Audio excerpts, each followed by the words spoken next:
Hello, everyone, and welcome to my weekly message. I was talking to a colleague of mine who shared with me that he had a congregant in a shul in a synagogue in Brooklyn who would be very active. He was very a regular attendee of the minyan of the service, and very active in engaging in the classes, and so on. And he said it was unbelievable because this individual who was in his 90s, served in the Russian army for 30 years. Now you can imagine, in communist Russia, being in the army, one would have no connection to Judaism whatsoever. And yet, here in America, he was able to have this tremendous desire and yearning to become involved in Judaism and to be part of a synagogue and be actively involved.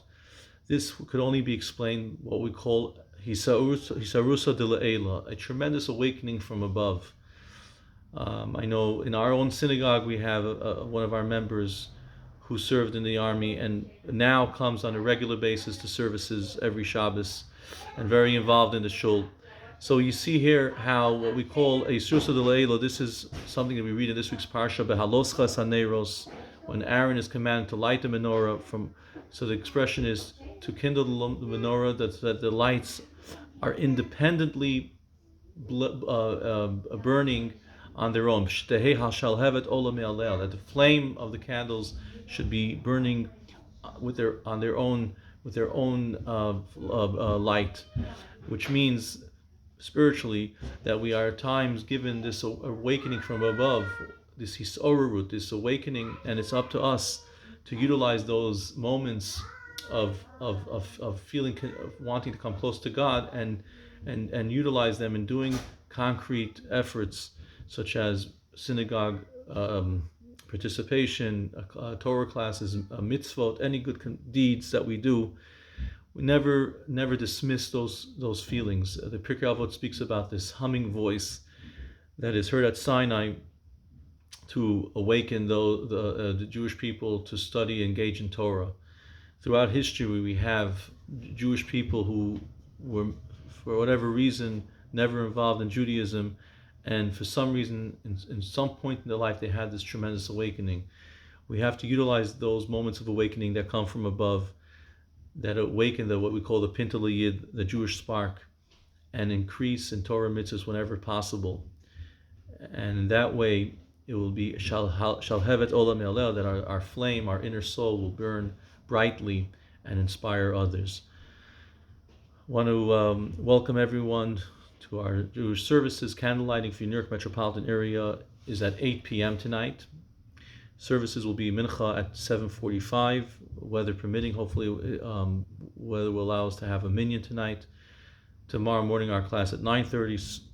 Services at 10 a.m. Reading of the Torah, Musaf, and a sit-down lunch kiddush.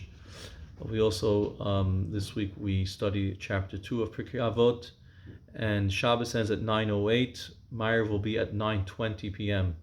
Sunday mornings and Monday morning service for Memorial Weekend will be at 8 a.m.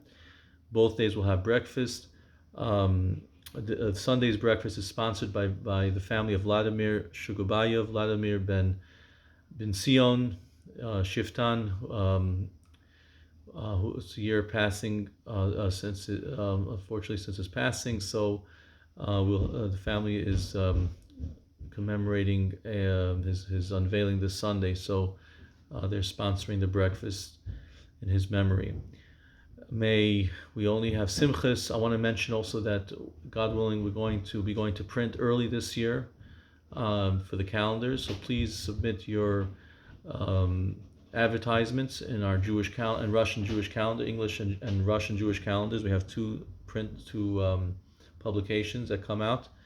So please contact Rabbi Ivri as soon as possible. We also have an opportunity to put in birthdays and yard sites to help cover the cost of the printing, and as well as further our efforts in doing all the wonderful programs that we provide.